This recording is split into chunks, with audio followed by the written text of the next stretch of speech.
বিভেদ নয়, দেশ গঠনে দলমত নির্বিশেষে জাতীয় ঐক্য গড়ে তোলার আহ্বান জানিয়েছেন বিএনপি মহাসচিব মির্জা ফখরুল ইসলাম আলমগীর। গণতান্ত্রিক যুদ্ধ ছিলাম, আজকে সেই গণতান্ত্রিক যুদ্ধ শেষ হয়েছে, কিন্তু এখন পর্যন্ত আমরা সেই ঐক্যের যে যুদ্ধ, সকলে মিলে একসাথে দেশটাকে যে গঠন করব, তাকে নির্মাণ করব, তাকে একটা পথরেখা দেখাবো, আজকে এই বয়সে এসে আমার কাছে মনে হয় এই জায়গায় আমাদের ব্যর্থ। দর্শক, আমাদের রাজনীতিবিদরা কখনো ব্যর্থতার কথা স্বীকার করেন না, নিজের না, দলের না। কিন্তু মির্জা ফখরুল ইসলাম আলমগীর আজকে ব্যর্থতার কথা স্বীকার করলেন। তিনি বলছেন, ঐক্যের সাথে দেশ গড়ার জায়গায় আমাদের এখনো ব্যর্থতা আছে।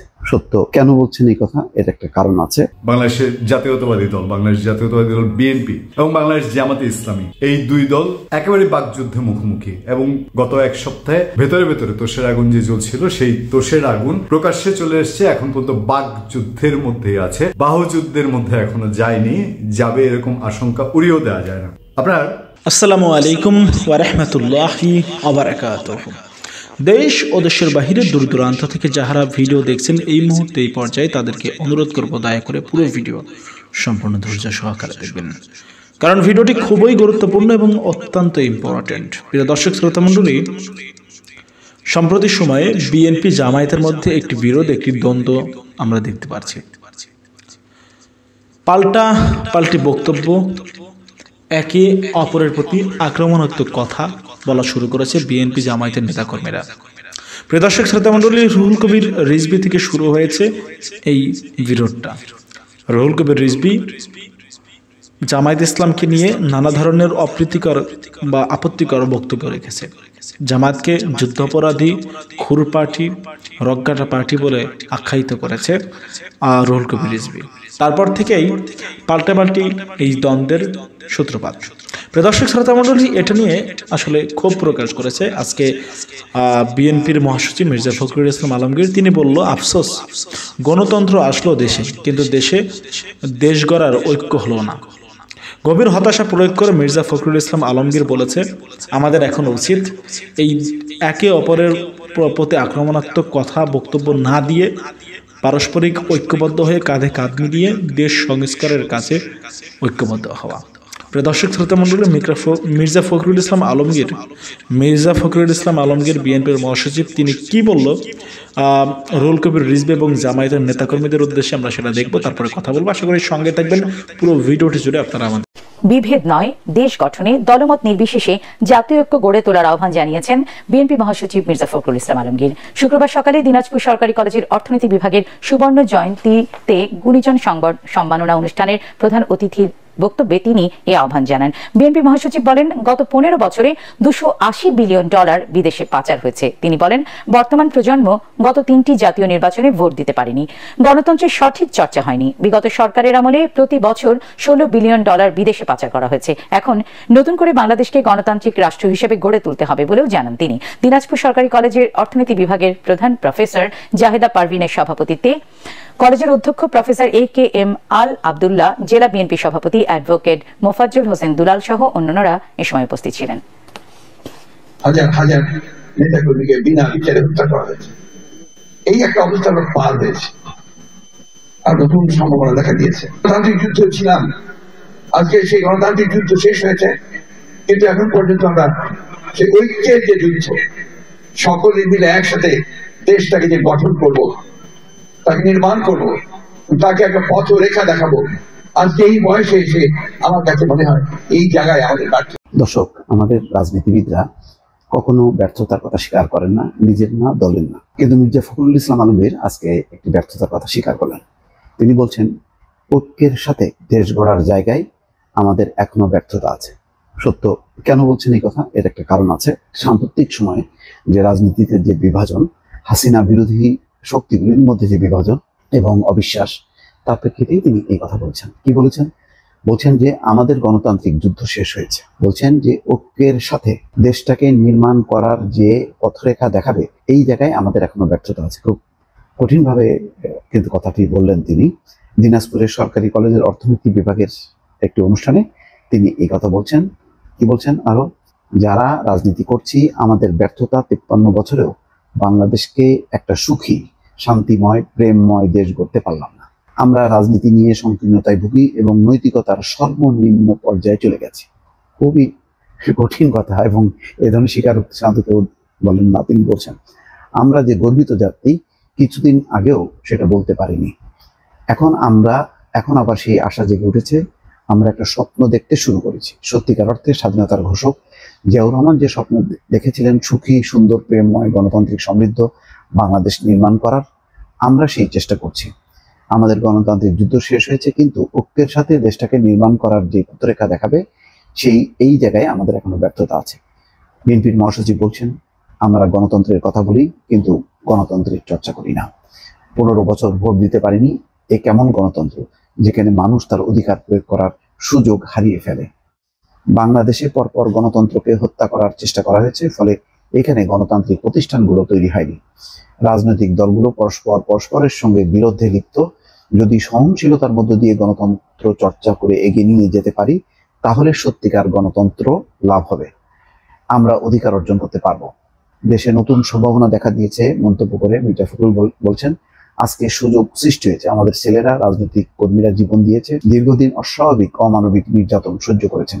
আমাদের 800 নেতা কর্মীকে গুম করা হয়েছে, 60 লাখের অধিক নেতা কর্মীর বিরুদ্ধে মিথ্যা মামলা দেওয়া হয়েছে। 800 নেতা কর্মীকে গুম করা হয়েছে, মানে হিউজ নাম্বার। কি ভয়ঙ্কর অবস্থায় আমরা পার হয়েছি। আজ নতুন সম্ভাবনা দেখা দিয়েছে, কিন্তু কেন জানি না আমরা সংকীর্ণতার ঊর্ধ্বে উঠতে পারিনি বা পারছি না। সংশ্লিষ্ট সবার কাছে আবেদন, জনাব, আসুন আমরা উঠে দাঁড়াই, সংকীর্ণতার ঊর্ধ্বে দাঁড়িয়ে সুস্পষ্ট, সত্য, সুন্দর একটা পথ নির্মাণ করি।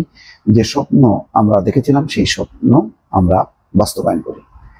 দর্শক, এই পুরো বক্তব্য আজকে মির্জা ফখরুল ইসলাম আলমগীর, আমি বলবো যে একটু ব্যতিক্রম ধরনের, রাজনীতির বাইরে দেশ নিয়ে, জাতি নিয়ে, ভবিষ্যতের রূপরেখা নিয়ে কিন্তু একটু দার্শনিক স্টাইলের একটা বক্তব্য, এবং এইগুলি দরকার আছে। আমরা শুধু রাজনীতি করতে মানে বক্তৃতা মানে অন্য পক্ষকে ঘায়েল করা, অন্য পক্ষর বিরুদ্ধে প্রতিহিংসা জাগায় তোলা, এই সমস্ত করি, যেটা শেখ হাসিনা 15 বছর চর্চা করেছে। মানে বক্তৃতা দিতে উঠলেই প্রতিপক্ষকে কিভাবে ঘায়েল করা যায়, কিভাবে কটূক্তি করা যায়, সেই কথাগুলি তিনি বলতেন বারবার।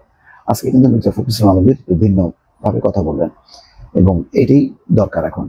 বিএনপির মহাসচিব বলছেন, আমাদের তরুণরা বিশ্ববিদ্যালয়ের শিক্ষার্থীদের কাছে নতুন বাংলাদেশ নির্মাণে মতামত দিচ্ছে দেখে মনে হলো অমিত সম্ভাবনাময় আমাদের ছেলেমেয়েরা। তারা দেশপ্রেমের কথা, পরিবর্তনের কথা বলছেন। সত্যিকার অর্থে বাংলাদেশ নির্মাণ করার একটা পথও তারা দেখতে পারেন। সুতরাং নেতিবাচক চিন্তা করলে হবে না, আমাদের পরস্পরকে সহনশীলতার মধ্য দিয়ে আনতে হবে, সম্মান করতে হবে। আমি যে রাজনৈতিক চিন্তা করি না কেন, যদি দেশপ্রেম থাকে, দেশের প্রতি ভালোবাসা থাকে, তাহলে নিশ্চয়ই আজকে যে সুযোগ এসেছে সেই সুযোগ যেন সদ্ব্যবহার আমরা করতে পারি। যাক, অনেক বক্তব্য তিনি দিয়েছেন, কিন্তু গুরুত্বপূর্ণ কথাগুলো বলেছেন। যে শুরুতেই বলেছেন যে ঐক্যের সাথে দেশ গড়ার জায়গায় আমাদের এখনো ব্যর্থতা আছে, তার মানে আমরা এখনো ঐক্যবদ্ধ হয়নি। গণতন্ত্র এসছে, সেই গণতন্ত্রের পথ ধরে ঐক্যবদ্ধভাবে যে দেশ নির্মাণ করবো, সেই কাজটা আমরা এখনো করতে পারিনি। দর্শক, বাংলাদেশের জাতীয়তাবাদী দল, বাংলাদেশ জাতীয়তাবাদী দল বিএনপি এবং বাংলাদেশ জামাতে ইসলামী, এই দুই দল একেবারে বাকযুদ্ধের মুখোমুখি। এবং গত এক সপ্তাহে ভেতরে ভেতরে তোষের আগুন যে জ্বলছিল, সেই তোষের আগুন প্রকাশ্যে চলে এসছে। এখন পর্যন্ত বাকযুদ্ধের মধ্যেই আছে, বাহুযুদ্ধের মধ্যে এখনো যায়নি, যাবে এরকম আশঙ্কা উড়িয়েও দেওয়া যায় না। আপনার বাংলাদেশ জাতীয়তাবাদী দল সবচেয়ে বেশি তাদের দিক থেকে, ইগোস্টিক জায়গা থেকে তারা নড়ে চড়ে উঠেছে, এবং বিএনপির প্রথমে শুরু করলেন মুখ ফুটে জামাতের নাম বলে। সেটা হচ্ছে বিএনপির সিনিয়র যুগ্ম মহাসচিব রুহুল কবির রিজভী আহমেদ, যিনি দীর্ঘ সময় জামাত ইসলামী শিবিরের সঙ্গে ফাইট করেছেন বলেই ইতিহাস বলে। তারপর একে একে বিএনপির স্ট্যান্ডিং কমিটিতে যারা আছেন তারাও, বিএনপি মহাসচিবও বলা যায় অনেকটাই, সেখানে বলা যায়, বোঝা যায় যে বিএনপির হাইকমান্ড, আরো যদি বলি উপরে, বেগম খালেদা জিয়ার নিশ্চয়ই নলেজে আছে, এবং বিএনপির ভারপ্রাপ্ত চেয়ারম্যান তারেক রহমানের নলেজে রেখেই কথাবার্তা চলছে, বা এই যে বিএনপি তীরগুলো ছুটছে, পাল্টা জবাবও জামাত ইসলামী দিচ্ছে। একেবারে চুপ করে আছে তা বলা যাবে না। আমি যেদিন কথা বলছি 2 জানুয়ারি 2025, সেই দিনও, এর আগেরগুলো আপডেট আপনাদেরকে দিয়েছি, সেই দিনও বিএনপির পক্ষ থেকে বিএনপির মহাসচিব, তিনি নির্বাচনের জন্য মূলত জোর দিয়েছেন, কিন্তু বিএনপির স্ট্যান্ডিং কমিটির সদস্য বাবু গয়েশ্বর চন্দ্র রায়, মুক্তিযোদ্ধা, তিনি এবং বিএনপির সিনিয়র যুগ্ম মহাসচিব রুহুল কবির রিজভী আহমেদ সিলেটের দলীয় এক অনুষ্ঠানে আবারও জামাতের দিকে নানান অভিযোগের তীর ছুঁড়েছেন এবং খুব শক্তভাবেই কথা বলেছেন। যদিও এসবের প্রতিক্রিয়া এখন জামাত ইসলামী জানায়নি। ছাত্রদল সাধারণ সম্পাদক তার আগের দিন তিনিও মন্তব্য করেছেন, নাসিরুদ্দিন নাসির বলেছেন, শিবিরের যে সম্মেলন সেটা পাতানো নাটক, হাস্যকর, কারণ হচ্ছে শিবিরের যে কাউন্সিল হয়েছে, কাউন্সিল একটা আনুষ্ঠানিকতা, তার আগেই তারা প্রি প্ল্যান ভাবে তাদের প্রেসিডেন্ট এবং সেক্রেটারি তারা নির্ধারণ করে রাখে। যে 2 তারিখে যা হয়েছে, 2 জানুয়ারিতে যা হয়েছে তা হচ্ছে, সংক্ষেপে আমি বলে নিই, তারপর একটু গভীরে যাওয়ার চেষ্টা করব।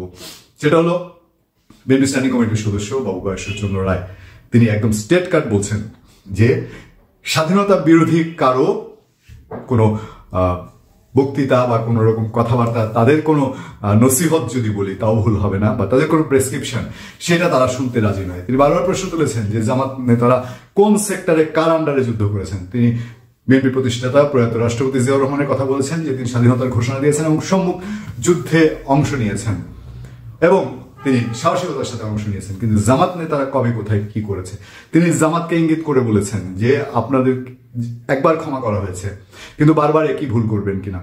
71, 75 এবং 7 নভেম্বর সেই সময় পরাজিত শক্তিরা তারা বিএনপিকে টলাতে পারবে না, জনগণ বিএনপির সঙ্গে আছে বলছেন গয়েশ্বরচন্দ্র রায়। মিস্টার গয়েশ্বর আরো সাবধান করেছেন যে এইসব বিষয়ে তারা যে কোনোভাবেই প্রতিহত করার ক্ষমতা রাখেন। রুহুল কবির রিজভী আহমেদ তিনি আবারও জামাতকে নিয়ে প্রশ্ন তুলেছেন। তিনি জামাতের এই অবস্থান নিয়ে, 71-এ তার ভূমিকা নিয়ে কঠোরভাবে সমালোচনা, জামাতের নাম ধরে বিএনপি নেতারা বলছেন যে এই যে বৈষম্য বিরোধী ছাত্র আন্দোলন এবং তাদের মাধ্যমে হওয়া যে সম্ভাব্য রাজনৈতিক দল জাতীয় নাগরিক ঐক্যের মাধ্যমে তারা কি চাচ্ছে, কেন তারা এই ঘোষণা পত্র নিয়ে আসতে চেয়েছিল। বলছেন যে এর আগেও তো আন্দোলন হয়েছে, 90-এ গণ অভ্যুত্থান হয়েছে, 90-এ অনেক মানুষ প্রাণ দিয়েছে, আমরা সেই 90 আন্দোলনের জেনারেশন। সেই সময় তারপর ক্ষমতা এসছে কারা, রাজনৈতিক দল। সিপাহী বিপ্লবের যে সিপাহী জনতার যে বিপ্লব হয়েছিল, তারপর সেই বিপ্লবে জনতা থাকেন, কিন্তু কারা সেখানে পরে বিপ্লব শেষ হওয়ার পরে কারা ক্ষমতায় এসছেন, এই কথাগুলো ইভেন 15 আগস্টের কথা তারা বলছে যে 15 আগস্টের পরে আওয়ামী লীগ নেতা মোস্তাক আহমেদের মাধ্যমেই সরকার গঠন হয়েছিল। তাহলে এখন কেন এগুলো বলা হচ্ছে? বিএনপির প্রশ্ন, ছাত্রদের প্রথম যে 8 দফা ছিল, এই 8 দফায় বিপ্লব, দেশ সংস্কার, দেশ উদ্ধারের কোনো দাবি ছিল না। বিএনপি যখন 1 দফার দাবি ঘোষণা হলো তখন বিএনপি তাকে সমর্থন দিল। তিনি ক্যাটাগরিক্যালি জানিয়েছেন কিভাবে তারেক রহমানের সঙ্গে যোগাযোগ হলো, কিভাবে তারেক রহমান রেসপন্স করেছেন, সেই জিনিসগুলো গয়েশ্বরচন্দ্র রায় তুলেছেন। আমি বেশ কিছু কন্টেন্টে বলেছি এটা কি শুধুই মসনদ দখলের লড়াই? বিএনপির পক্ষ থেকে আরো যেটি কঠোর সমালোচনা করা হয়েছে, বলা হচ্ছে যে জামাতের আমির যেটা বলেছেন ডক্টর শফিকুর রহমান, যে বাংলাদেশের একমাত্র দেশপ্রেমিক শক্তি হচ্ছে জামাতে ইসলামী এবং বাংলাদেশ সেনাবাহিনী। এখন সেটা নিয়ে বিএনপি প্রশ্ন তুলেছে। বিএনপির অনেকেই বলছেন যে তাহলে 71-এ জামাতের এই দেশই যেটা দিয়ে প্রতিষ্ঠিত হলো সেটাই জামাত কেন বিরোধিতা করেছিল? যেখানে এই দেশেরই জামাত বিরোধিতা করেছে সেখানে কেন তারা এখন এই দেশকে দেশের প্রেমিক বলছেন? তারা বিএনপি বলছে এটা হাস্যকর কথাবার্তা এবং এই সমালোচনা জামাতকে নিতে হয়েছে বিভিন্ন ক্ষেত্রেই। যাই হোক, আমরা আপনাদের কাছে প্রশ্ন রাখতে চাই যে, আমি কিন্তু সবগুলো কথাই পত্রপত্রিকার রিপোর্টের রেফারেন্স ধরে বলছি, আমরা প্রশ্ন রাখতে চাই যে মসনদের জন্য, ক্ষমতার জন্য এই যে দীর্ঘ সময়, প্রায় আমি যদি বলি 2 যুগ জামাত এবং বিএনপি, 2 দশক জামাত এবং বিএনপি একসাথে ছিল, একসাথে ক্ষমতায় ছিল। যেমন বিএনপি এখন আফসোস করছে, বিএনপি হাপিত্তিস করছে কোনো কোনো জায়গায় যে বিএনপির কাছে শোয়ার হয়ে জামাত ক্ষমতায় গিয়েছিল, ক্ষমতার স্বাদ গ্রহণ করেছিল, তখন ক্যারিশমাটিক মিরাকেল কোনো চেঞ্জ জামাতের দায়িত্বে যে মন্ত্রণালয়গুলো ছিল সেগুলোয় ছিল কিনা, নাকি ট্র্যাডিশনালি চলে গেছে।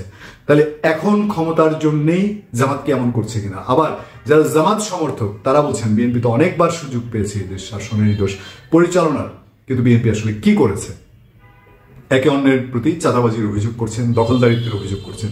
বিএনপি বলছে ওই যে ইসলামী ব্যাংকের মতো প্রতিষ্ঠান জামাত ইসলামী দখল করে নিয়েছে, জামাত বলছে সারা দেশে বিভিন্ন জায়গায় বিএনপি চাঁদাবাজি করছে, দখলদারিত্ব করছে। দেখেন, জামাত বিএনপির এমন একটা সিচুয়েশন যেখানে এখন শিক্ষা প্রতিষ্ঠান দখল 2 দলের জন্য একটা মর্যাদার লড়াই হয়ে গেছে কিনা। জামাতের আমির স্টেট জামাতের শিবিরের সম্মেলনে বলেছেন যে শিক্ষা প্রতিষ্ঠানে কেউ যেন অস্ত্র নিয়ে না ঢুকতে পারে, মাস্তানি না করতে পারে, শিক্ষা প্রতিষ্ঠানগুলোকে আগে কন্ট্রোলে নিয়ে আসতে হবে, সেখানে শিবিরকে ভূমিকা রাখতে হবে। আদতে ক্যাম্পাসের মাঠ দখল জামাতে ইসলামী ছাত্র সংগঠন, ইসলামী ছাত্র শিবির এবং জাতীয়তাবাদী দল বিএনপির ছাত্র সংগঠন, জাতীয়তাবাদী ছাত্র দল, এই দুইটার একটা কনফ্লিক্ট অনেক পুরনো। জামাতের আমির যে বলছেন অস্ত্র নিয়ে কে দখল করতে চায় বা পারে, আপনারা খুব ক্লিয়ার বুঝেন মাঠে তো আওয়ামী লীগ নাই, তাহলে একমাত্র বিএনপি বা ছাত্রদল আছে। ছাত্রদল কি একটু কোণঠাসা কিনা? কোণঠাসা বলেই কি শিবিরের কাউন্সিল নিয়ে ছাত্রদল সাধারণ সম্পাদক আগ বাড়িয়ে কথা বলেছেন, যেটা রিয়াকশন আবার শিবিরের নতুন সেক্রেটারি তিনি বেশ ছন্দে ছন্দে কাজী নজরুল ইসলামের একটি কবিতায় তারা ধৈর্য এবং সংঘাত চালনা এরকম ভাবেই দিয়েছেন। অনেক পত্রপত্রিকা রিপোর্ট করছে যে বিএনপি গায়ে পড়ে কারোর সঙ্গে ঝগড়া লাগবে না, কিন্তু ভেতরকার টিউনিং আমরা যাদের সঙ্গে কথা বলছি আমরা দেখেছি টিউনিংটা একটু বোধহয় অন্যরকম, যে গায়ে তাদের পড়লে পরে তারা কেউ ছাড়বে না। ওই যে এখনই ঘুরিয়ে বলছেন যে বিএনপির সেই সামর্থ্য আছে যেটা দিয়ে তারা যে কোনো পরিস্থিতি মোকাবেলা করতে পারে। এখন এই জামাত বিএনপি একে অন্যকে কি আগামী নির্বাচনে শুধু তারাই তাদেরকে প্রতিদ্বন্দ্বী ভাবছে কিনা, যে আওয়ামী লীগ মাঠে নাই বা আওয়ামী লীগকে সামনে নির্বাচন করতে দেওয়া হবে না, আনুষ্ঠানিক বাধা না থাকলেও অনানুষ্ঠানিকভাবে যেটা বাংলাদেশের ট্রেডিশন বাধা দেওয়া হয় সেরকম ক্ষেত্রে ফাঁকা মাঠে কে গোল দিবে। দেবীর জনপ্রিয়তা আছে নিঃসন্দেহে, কোনো রকম কোনো ডাউট নেই, জামাত নিয়েও ডাউট নেই, জামাতের একটা বড় গ্রহণযোগ্যতা বা বড় সাপোর্টার গ্রুপ আছে। কিন্তু ক্ষমতায় যাওয়ার জন্য বিএনপির পথের কাটা এখন বেশি হয়ে আসছে কিনা, যখন জামাতও তাকে চ্যালেঞ্জ করছে, সেই জায়গা থেকেই কি বিএনপি ঘরে বাইরে দু রকমের যুদ্ধ, ঘরে বাইরে বলতে আমি বোঝাচ্ছি যে রাজনৈতিক ময়দান এবং পাশে আন্তর্জাতিক মহল এবং পরোক্ষভাবে ইন্টারিম গভর্নমেন্ট, তারা ইন্টারিম গভর্নমেন্টের সঙ্গে কাজ করতে চায়, সমর্থন জানিয়েছে, কিন্তু কোথায় যেন একটা অস্বস্তি বারবারই তাদেরকে বলা হচ্ছে, যে গতকাল যেরকম বলেছে যে যদি নির্বাচন প্রলম্বিত করা হয় তাহলে পরিণতি শেখ হাসিনার মতো হবে। এই সব কিছু মিলিয়ে আগামী দিনে বাংলাদেশের রাজনীতিতে খুব ডিপ খেলা যে খেলবে সেই জিতবে। তবে পরিস্থিতি ভালো না এটা অনেকেই মনে করেন, যে এই জিনিস মাঠে ময়দানে গড়ালে পরে আওয়ামী লীগের সমর্থকদের ভূমিকা কি হবে। কেউ কি আওয়ামী লীগকে টেনে নিবে, কেউ কি তার নিজের শক্তি বাড়ানোর জন্য আওয়ামী লীগকে টেনে নিবে, অথবা আওয়ামী লীগ কর্মী সমর্থক যারা এখন ফুসফাস বের হয় তাদের কাঁধে বন্দুক রেখে কেউ কি কিছু করার চেষ্টা করবে। দেখবেন গুঞ্জন এরকম জায়গায় আছে, কারণ বৈষম্য বিরোধী ছাত্র আন্দোলনের যে নেতা আছেন তাদের কাছেও আওয়ামী লীগ এখনো একটি খুব আড়ালের শক্তি, একটা ভৌতিক শক্তির মতো কিনা। আওয়ামী লীগের ষড়যন্ত্রের মধ্যেই বাংলাদেশ ছিল, তার আগে ক্ষমতার হাত বদল হয়েছে, কিন্তু বাংলাদেশ থেকে দুর্নীতির মূলোৎপাটন হয়নি, সন্ত্রাস দূর হয়নি, টেন্ডারবাজি দূর হয়নি, চাঁদাবাজি দূর হয়নি। তার কারণ হচ্ছে যারাই ক্ষমতা এসেছে তারাই নিজেদের স্বার্থের বাইরে, দলীয় স্বার্থের বাইরে দেশ এবং জনগণের স্বার্থকে সামনে রেখে দেশের উন্নয়নের জন্য, জনগণের উন্নয়নের জন্য, দেশকে উন্নত রাষ্ট্রে পরিণত করার জন্য তারা পদক্ষেপ গ্রহণ করেন না। সংগ্রামী ভাইয়ের আমার, যে চেতনা ৭১, সেই চেতনার নামে বাংলাদেশে আওয়ামী লীগ যা করেছে এটি ৭১-এর চেতনা হতে পারে না। আজকে আওয়ামী লীগ বিতাড়িত হয়েছে, ওই ৭১-এর চেতনাকে বিক্রি করার কারণে জনগণ তাদেরকে ছেটিয়ে বাংলাদেশ থেকে তাড়িয়ে দেওয়ার ব্যবস্থা করেছে। আবারও ৭১-এর চেতনাকে বিক্রি করার জন্য আরেকটি রাজনৈতিক দল নতুন করে তাদের বক্তব্য এবং স্টেটমেন্ট দিচ্ছেন। সংগ্রামী ভাইয়ের আমার, আপনাদের চাঁদাবাজি, টেন্ডারবাজি ৫ই আগস্টের পরে আমরা তালিকা করে রেখেছি।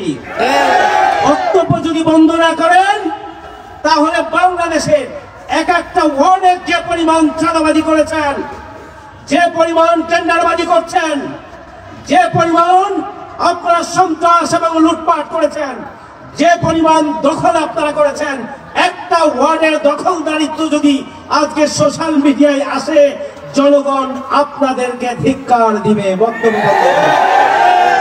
বক্তব্য বন্ধ করুন। বাংলাদেশ জামাত ইসলামী চ্যালেঞ্জ করতে পারে, তাদের ২ জন মন্ত্রী ছিল, দুর্নীতি ২ টাকারও করে নাই, তারা চ্যালেঞ্জ ছুড়ে দিয়েছিলেন, এই চ্যালেঞ্জের জবাব কেউ দিতে পারে না। বিএনপি জানে না বৈষম্য বিরোধী ছাত্র সমন্বয়কদের পৃষ্ঠপোষক কে। এই প্রসঙ্গটা নিয়ে কথা বলবো। আপনারা জানেন যে বিভিন্ন কথায় কর্মে প্রকাশ হচ্ছে, সরকারের কথায় কর্মে প্রকাশ হচ্ছে, বৈষম্য বিরোধী ছাত্র সমন্বয়কদের কথায় প্রকাশ হচ্ছে যে বিএনপিকেও একটা মাইনাস করবার পরিকল্পনা আছে। এই বিষয়টি বিএনপি বুঝতে পেরেছে। বুঝতে পারবার কারণে বিএনপি নানাভাবে তাদের অগ্রাসনমূলক কর্মকাণ্ডের বিরোধিতা করছে এবং বিরোধিতা করে সফল হচ্ছে। এই জন্য আজকে এই জায়গায় আমি বিএনপিকে অশেষ ধন্যবাদ দিতে চাইব যে রাজনীতির শক্তিটা হচ্ছে এটাই, অন্যায়, অপরাধমূলক এবং দেশ বিরোধী কর্মকাণ্ড থেকে বিএনপি আজকে দেশের এই ক্রান্তিকালে বাংলাদেশকে বাঁচিয়ে দিয়েছে একাধিকবার। মহামান্য রাষ্ট্রপতিকে অপসারণ প্রশ্নে বিএনপি বিরোধিতা করেছে, বিরোধিতা করে বাংলাদেশকে বাঁচিয়ে দিয়েছে। কারণ রাষ্ট্রপতি অপসারণ হলে একটা সাংবিধানিক শূন্যতা তৈরি হতো এবং সংবিধান নাই হয়ে যেত।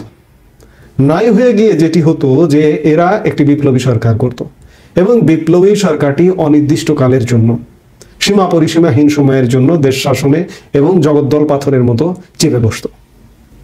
দ্বিতীয়বার যে কাজটি করলো বিএনপি, যে জুলাই ঘোষণাপত্র বা প্রক্লেমেশন অফ সেকেন্ড রিপাবলিক, এই ঘোষণাপত্রের বিরোধিতা করলো। বিরোধিতা করবার কারণে ছাত্র সমন্বয়করা 31 ডিসেম্বর যেটি করতে চেয়েছিল সেখান থেকে পিছু হটলো। পিছু হটে এটির দায়িত্ব নিল বর্তমান সরকার। এখন সরকার কি করবে? সরকারও যদি দেশের স্বার্থ বিরোধী কোনো কাজ করতে চায়, বিএনপি সেখানেও বিরোধিতা করবে। এই জায়গা থেকে বিএনপি এই রাজনীতিহীন বর্তমান যে বড় যে দলগুলো, সেই দলগুলোর রাজনীতিহীন সময়ে বিএনপি কিন্তু একাই ঠেকিয়ে দিল। যারা আওয়ামী লীগ করেন তারাও বিএনপির এই কৃতিত্বকে সাধুবাদ জানাবেন। বিএনপি নিয়ে অনেক বিতর্ক থাকতে পারে, আওয়ামী লীগ নিয়ে বিতর্ক থাকতে পারে, আওয়ামী লীগের সাফল্য থাকতে পারে, বিএনপির সাফল্য থাকতে পারে। এই যে আজকে রাজনীতির এই ক্রান্তিকালে এটি কিন্তু বিএনপির একটা বিরাট সাফল্য। বিএনপি একটা অন্যায়কে ঠেকিয়ে দিতে পেরেছে অন্তত পক্ষে।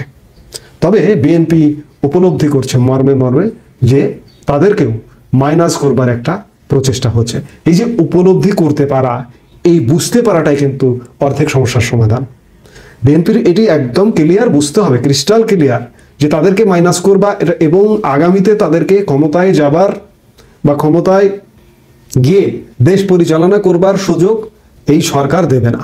এবং এই সরকারের সঙ্গে যারা আছে, এই যে সমন্বয়করা এবং রাজনৈতিক দল জামাত সহ এই ধরনের যে দলগুলো আছে, এরা কিন্তু কোনোভাবেই চাইবে না বিএনপি সামনের দিনে রাষ্ট্র ক্ষমতায় যাক। এবং এই না চাওয়াটা বিএনপি বুঝতে পেরেছে। এই বুঝতে পারবার কারণেই এদের কর্মকাণ্ডের বাধা হচ্ছে। বাধা হচ্ছে মানে দেশের জন্য মঙ্গল। কারণ দেশ এরা যেভাবে চাইছে, এরা বাংলাদেশ বিরোধী একটা কিছু চাইছে, মুক্তিযুদ্ধ বিরোধী একটা কিছু চাইছে। আজকে আওয়ামী লীগ নেই, সেই জায়গায় বিএনপি দারুণ দুর্দান্ত ভূমিকা পালন করছে। এ নিয়ে গত পরশু 30 ডিসেম্বর সন্ধ্যায় বিএনপির গুলশান কার্যালয়ে স্থায়ী কমিটির একটি বৈঠক হয় ভারপ্রাপ্ত চেয়ারম্যান তারেক রহমানের সভাপতিত্বে। তারেক রহমান ভার্চুয়ালি এই বৈঠকে যোগ দেন এবং বিএনপির স্থায়ী কমিটির বেশিরভাগ সদস্যের অভিমত যে বিএনপিকেও মাইনাস করবার একটা প্রচেষ্টা চলছে। অর্থাৎ এই অভিমতটা এটি প্রমাণ করে যে হ্যাঁ চলছে। কিভাবে? জামাত আছে, বৈষম্য বিরোধী, ছাত্র নাগরিক কমিটি ইত্যাদি, এগুলো কিন্তু সব জামাত গ্রুপ অফ ইন্ডাস্ট্রিজের কাজ। এটি বিএনপি বুঝতে পারছে। আমি খানিক আগে বললাম এটি হচ্ছে বিএনপির সাফল্য। এখন কাজ হচ্ছে সামনে আরো এ ধরনের সংকট সৃষ্টি করবে। যেমন বিএনপির স্থায়ী কমিটির বৈঠকেও বিষয়টি নিয়ে আলোচনা হয়েছে যে সামনে এরা সংখ্যানুপাত নির্বাচনের একটা ধোঁয়া তুলবে এবং সেটি বাস্তবায়ন করতে চাইবে। সংখ্যানুপাতিক নির্বাচন ব্যবস্থাটি কি? ভোটের পার্সেন্টেজ অনুযায়ী আসন পাওয়া। যেমন একটা দল, কোনো একটা রাজনৈতিক দল মাত্র 2% ভোট পেল, এই 2% ভোটের বিনিময়ে সে 6টি আসন পাবে। কোনো প্রার্থী বিজয়ী হওয়ার দরকার নেই, মানে প্রার্থী হিসেবে বিজয়ী হওয়ার দরকার নেই, ভাগ পাবে 6টি আসন। অর্থাৎ ভাগ বাটোয়ার রাজনীতির দিকে ধাবিত হবার একটা সংকট আসবে। এই সংখ্যানুপাতিক নির্বাচনের ক্ষেত্রে যখন আলোচনা চলছিল, কিছুদিন আগে যে আলোচনা হচ্ছিল, বিএনপি ছাড়া সবাই এর পক্ষে। কারণ বিএনপি ছাড়া বড় রাজনৈতিক দল তো নেই। বিএনপি একাই নির্বাচন করে ক্ষমতায় যাওয়ার ক্ষমতা রাখে, আওয়ামী লীগ একাই নির্বাচন করে ক্ষমতায় যাওয়ার ক্ষমতা রাখে, কাউকে লাগে না প্রধান বড় দুই রাজনৈতিক দল। কিন্তু জামাত ক্ষমতায় যাবার ক্ষমতা রাখে না, কিংবা অন্যান্য ছোট দল যাদের কোনো ভোট নেই, তারা কিন্তু ক্ষমতায় যাবার ক্ষমতা রাখে না, কিংবা সংসদে তাদের প্রতিনিধি যাবারও ক্ষমতা রাখে না। কিন্তু তারা সংসদে যাবার প্রচেষ্টা থেকে তারা সংখ্যানুপাতিক নির্বাচনের একটা ধোঁয়া তুলবে সামনের দিনগুলোতে।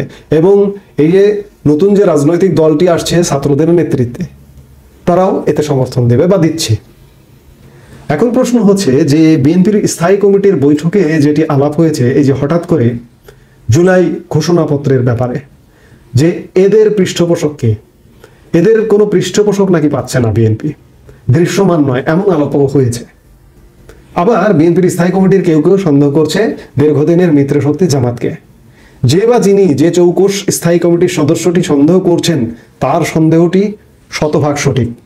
এদের পৃষ্ঠপোষক জামাত। আজকে এই মুহূর্তে এই জায়গায় এসেও যদি আমরা না বুঝতে পারি এটি, তাহলে বড় ধরনের ভুল হয়ে যাবে। এই যে দেখুন, বৈষম্য বিরোধী ছাত্র আন্দোলনের যে জুলাই ঘোষণাপত্রের দিনটি ঘোষণা করা হলো, সেটি কিন্তু ইসলামী ছাত্র শিবিরকে ট্যাগ করে করা হয়েছে। ইসলামী ছাত্র শিবিরের সম্মেলন সেদিন সোহরাওয়ার্দী উদ্যানে শহীদ মিনারে ঘোষণাপত্রের ডাক দিয়েছে, ঘোষণার ডাক দিয়েছে। কারণটা হচ্ছে যে শুধুমাত্র শিবির ছাড়া তাদের কোনো বৈঠকে এখন কোনো রাজনৈতিক দল আসে না, কিংবা ছাত্রদের ডাকলেও তারা আসে না। কিন্তু তারা মনে করছে যে আমাদের বৈঠকে বা আমাদের ডাকে যেহেতু কেউ আসে না, সেহেতু শিবিরের সাথে ট্যাগ করে যদি আমরা কর্মসূচি দিই, তাহলে আমাদের উপস্থিতি অনেক বেশি হবে। এই ঘটনা এবং নানা সিম্বল থেকে বোঝা যায় যে এটি হচ্ছে Jamaat group of industries. Jamaat group of industries Jamaat মূল সংগঠন, এর সাথে তাদের ছাত্র সংগঠন আছে ছাত্র শিবির, এবং আরও আছে এবি পার্টি এবং বৈষম্য বিরোধী ছাত্র আন্দোলন, নাগরিক কমিটি, এরা মিলিয়ে কিন্তু জামাত গ্রুপ অফ ইন্ডাস্ট্রিজ। এবং জামাত গ্রুপের প্রযোজনা এইসব নাটক, এটি বিএনপির বুঝতে হবে। এই বুঝতে পারাটাই কিন্তু সফলতা, এবং সামনে সফলতা আসবে। আবারও বলছি, বিএনপিকে বা আপনাদেরকে, আপনারা যারা বিএনপি করেন, আপনাদেরকে যে মাইনাস করবার প্রক্রিয়া চলছে, এটি নিশ্চিত হন, নিশ্চিত থাকুন। এবং আরেকটি কথা সাথে বলতে হয়, আপনারা যে মাঠে ঘাটে আপনাদের নেতাকর্মীরা, তৃণমূল নেতাকর্মীরা এখন পর্যন্ত যে তাণ্ডব চালাচ্ছে, বিশেষ করে আওয়ামী লীগের উপরে যে অত্যাচার করছে, এটি কিন্তু নজিরবিহীন। সবার কিন্তু মনে থাকছে কে কাকে অত্যাচার করছে। এই অবস্থা তো থাকবে না, আওয়ামী লীগও ফিরে আসবে। আপনি হয়তো আওয়ামী লীগের বাড়ি পুড়িয়েছেন, আওয়ামী লীগের হয়তো দরজা ভেঙেছেন, গেট ভেঙেছেন, কিন্তু আপনার বাড়ির ইট পর্যন্ত উঠিয়ে নিয়ে যেতে পারে, সামনের দিন এমন আসতে পারে। কাজেই রাজনীতিতে একটা সহনশীল পরিবেশ থাক, সবাই মিলে কাঁধে কাঁধ মিলিয়ে রাজনীতি করুন। এটা আপনাদের যেমন মঙ্গল, দেশের জন্য মঙ্গল। আওয়ামী লীগ আপনাদের সাথে অতীতে কি করেছে আপনারা তো করেছেন, আপনারা যখন ক্ষমতায় ছিলেন আপনারাও তো করেছেন। মনে করুন যে এই মুহূর্তে শোধবোধ, সেই জায়গা থেকে একসাথে রাজনীতি করুন, সেটাই আমরা প্রত্যাশা করি। এই মুহূর্তে এ পর্যন্তই। সবাই ভালো থাকুন, সুস্থ থাকুন। সম্মানিত বন্ধুগণ, দর্শক শ্রোতা মণ্ডলী, আপনারা দেখতে পারলেন। ব্যক্তিগত অভিমত অবশ্যই কমেন্ট করে জানাবেন। আপনারা কি বলতে চান, আপনাদের কি বলা রয়েছে, কি বক্তব্য রাখতে চান আপনারা। আসলে প্রিয় দর্শক শ্রোতা মণ্ডলী, আপনারা আপনাদের মূল্যবান মতামত, ওপিনিয়নটা কমেন্ট করবেন। কমেন্ট করে আপনাদের মতামতটা জানাবেন, আপনারা কি বলবেন। রুহুল কবির রিজভী যা শুরু করেছে বর্তমান সম্প্রতি সময়ে, সেটা কি ঠিক হচ্ছে? জামায়াতের বিরোধিতা করছে, জামায়াতের সঙ্গে একটা দ্বন্দ্ব কিংবা একটা পারস্পরিক একটা মানে বাক বিতণ্ডের সৃষ্টি হচ্ছে, একটা শত্রুতা তৈরি করছে। প্রিয় দর্শক শ্রোতা মণ্ডলী, আপনারা কি মনে করছেন এটি নিয়ে? যে মির্জা ফখরুল ইসলাম আলমগীরের আহ্বান ঐক্যবদ্ধ হওয়া, মির্জা ফখরুল যেই হতাশা প্রয়োগ করেছে যে দেশ গড়ার ঐক্যটা আসলে নাই, এটা নিয়ে আপনারা কি বলবেন? আপনাদের কি ওপিনিয়ন, কি বক্তব্য থাকবে কমেন্ট করে জানাবেন। ভিডিওটা শেষ করছি এখানে, এই পর্যন্তই। দেখা হবে হয়তো আরও অন্য কোনো একটা ভিডিওতে। সে পর্যন্ত ভালো থাকবেন, সুস্থ থাকবেন। আমাদের চ্যানেলে নতুন হলে আবারও বলবো আপনাদেরকে, আপনারা আমাদের চ্যানেলটি সাবস্ক্রাইব করে পাশে থাকা বেল বাটনটি ক্লিক করে রাখবেন, যাতে পরবর্তী আপডেট সকলের আগে আপনাদের কাছে পৌঁছায়। আল্লাহ হাফেজ। আসসালামু আলাইকুম ওয়া রাহমাতুল্লাহি ওয়া বারাকাতুহু।